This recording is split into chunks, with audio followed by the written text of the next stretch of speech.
Bonjour, aujourd'hui nous allons travailler à partir de l'exemple des bactéries sur l'identification des micro-organismes. Alors, dans un premier temps, nous allons nous intéresser un petit peu à la notion de classification et de taxonomie.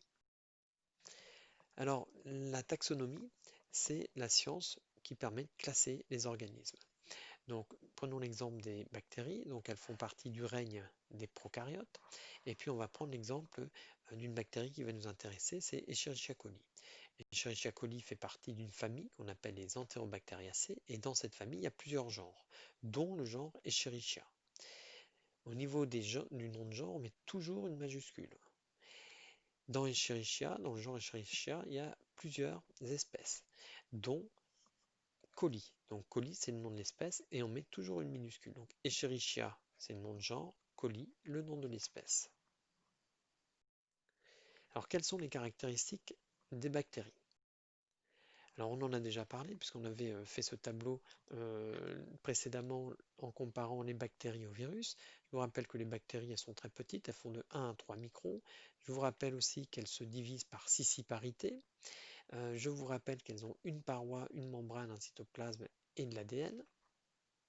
Bien sûr, les autres éléments du tableau, vous devez aussi les connaître. Alors voici un schéma d'une bactérie.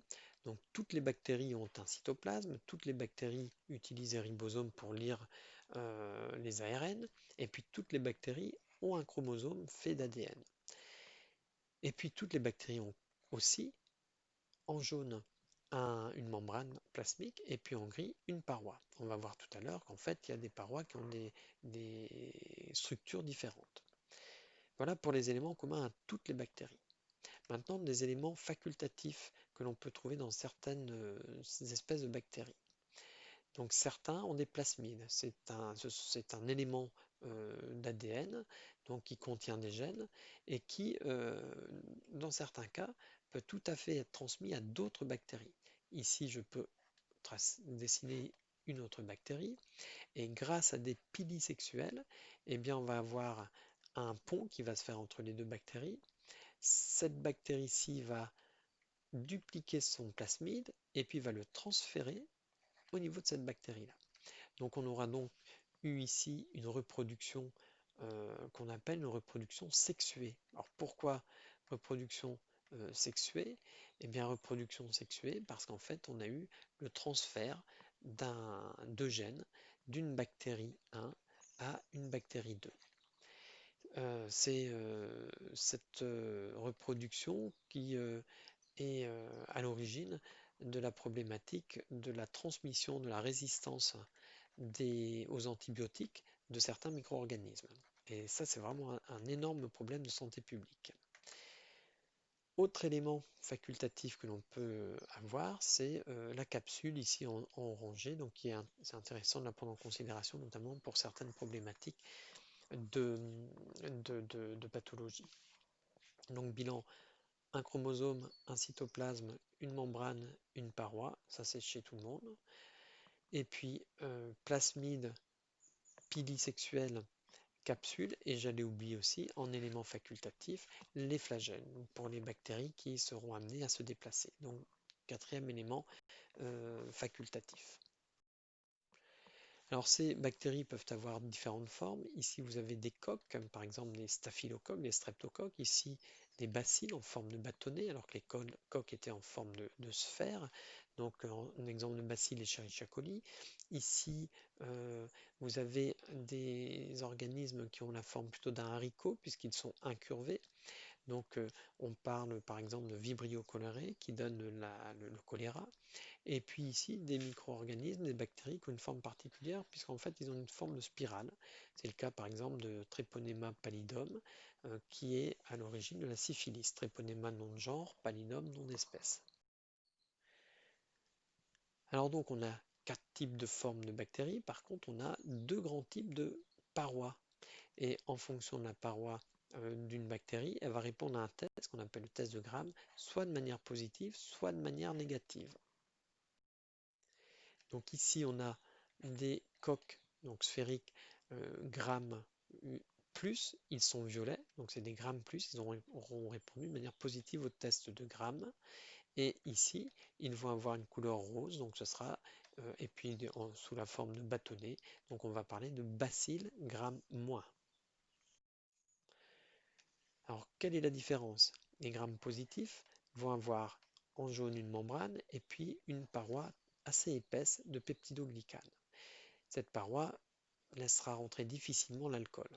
Alors que pour les grammes négatifs, on va avoir une membrane plasmique, des peptidoglycanes avec une épaisseur beaucoup plus faible, et puis à l'extérieur encore une membrane externe. Cette structure permet de l'entrée de l'éthanol de manière beaucoup plus importante qu'au niveau des grammes positifs. Alors la technique de gramme, c'est une technique de coloration que vous devrez connaître parfaitement. Donc on prend une lame de microscope, donc en verre, on y dépose des micro-organismes, on leur fait subir l'action de la chaleur, et donc ça va tuer ces micro-organismes, et ça va les fixer à la lame. Donc c'est l'étape de fixation. Donc ensuite, après cette étape-là, on va rentrer non pas dans du risque bio, puisque les micro-organismes sont morts, on va rentrer dans du risque chimique. On utilise un premier produit chimique qui s'appelle le violet de gentiane, qui va colorer toutes les bactéries en violet. Donc à ce stade-là, au microscope, toutes les bactéries sont en violette. Ensuite, on utilise une molécule qu'on appelle le lugol. Donc ce produit chimique va permettre de faire ce que l'on nomme le mordançage, c'est-à-dire d'attacher le violet de gentiane aux structures de la bactérie. À ce stade-là, toutes les bactéries sont encore violettes. Ensuite, on va utiliser de l'éthanol pendant un temps beaucoup plus court. Les deux autres temps, c'était 30 secondes, 30 secondes. Là, vous voyez, on va être sur 10 à 15 secondes. L'éthanol va pénétrer dans les grammes moins et du coup décolorer les grammes moins. Donc, elles deviendront au final incolores. Alors que les grammes plus, elles, l'éthanol aura très peu pénétré, voire pas pénétré du tout. Donc, elles resteront violettes. Et comme on voit plus bien les grammes moins, on va utiliser un autre colorant qu'on appelle la fuchsine. Et cette fuchsine va permettre de recolorer les grammes moins, ici en rose, puisque la fuchsine est rose. Donc les grammes moins seront roses et les grammes plus seront violets. Voici un exemple des bacilles grammes plus, puisque c'est violet. Alors, ce test, vous allez voir, est très important pour déterminer le genre et l'espèce d'un germe. On va prendre l'exemple du genre Streptococcus et de l'espèce Fecalis. Donc Streptococcus fecalis, nom de genre avec un S majuscule, toujours, hein, et le nom d'espèce Fecalis avec un F minuscule. Donc notre microbiologiste, pour découvrir qu'il s'agit de streptocoque, eh bien, va faire le test de Gram et ça va s'apercevoir qu'il va être positif, donc ça donnera des bactéries qui seront violettes. Et puis du coup, quand on a des bactéries Gram plus, eh bien, on va faire un test qu'on appelle le test catalase. Donc ce test catalase peut être positif ou négatif, on en reparlera ultérieurement. Dans notre cadre, donc il a des coques Gram plus, catalase moins, et donc, ça peut être du coup comme genre des streptococcus ou des enterococcus. Et l'observation microscopique ressemble à ce genre de situation, c'est-à-dire des bactéries qui vont se trouver en chaînette. Donc, le nom de genre est ici streptococcus. Si on avait eu des coq plus, catalase plus, on a deux genres possibles, staphylococcus et micrococcus, et vous apercevez que n'ont pas du tout les mêmes types d'organisation. Les micrococcus sont dits en tétrades, alors que les staphylococcus sont en grappes de raisin. Pour les bacilles grammes plus, on va utiliser le même genre de choses. On va utiliser le test catalase, puisque ce sont des grammes plus, et puis on pourra avoir à nouveau deux noms de genre particuliers. Pour les grammes moins, eh ben, on va faire exactement de la même manière. Ici, pour les bacilles grammes moins, on ne va pas faire le test catalase, on va faire le test oxydase, puisque ce sont des grammes moins. Donc, on fait le test oxydase. Il peut être positif ou il peut être négatif.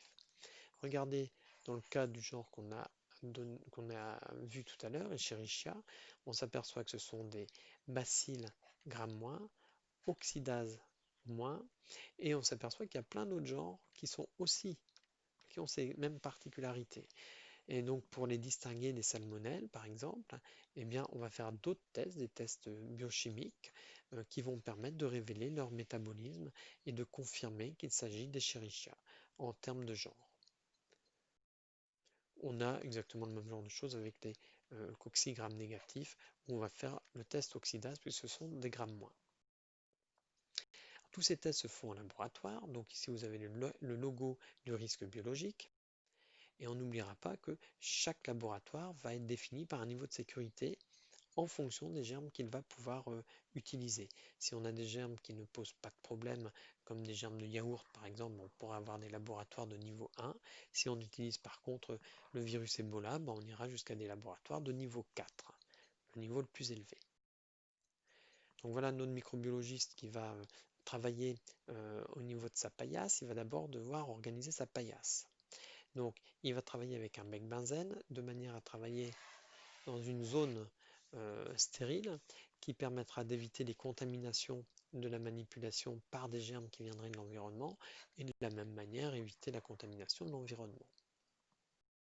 Ce microbiologiste a préparé sa paillasse en mettant à droite tout ce qu'il va utiliser avec la main droite et à gauche tout ce qu'il va utiliser avec la main gauche. Donc l'organisation est quelque chose d'essentiel pour réussir à travailler convenablement en risque biologique. Alors ce microbiologiste va utiliser des milieux de culture. Et ici vous avez donc l'exemple d'une gélose et vous observez qu'il y a des colonies qui ont poussé. Ces colonies qui ont poussé, au début on ne voyait rien puisque vous n'aviez qu'une bactérie. Et puis si elle a les bonnes conditions pour pousser, elle va se multiplier. Et en se multipliant, on va voir apparaître progressivement cette colonie. Alors pour qu'elle pousse, il faut qu'il y ait des éléments nutritifs qui lui apportent du carbone, de l'azote, etc. Il faut que les conditions physico-chimiques lui soient convenables.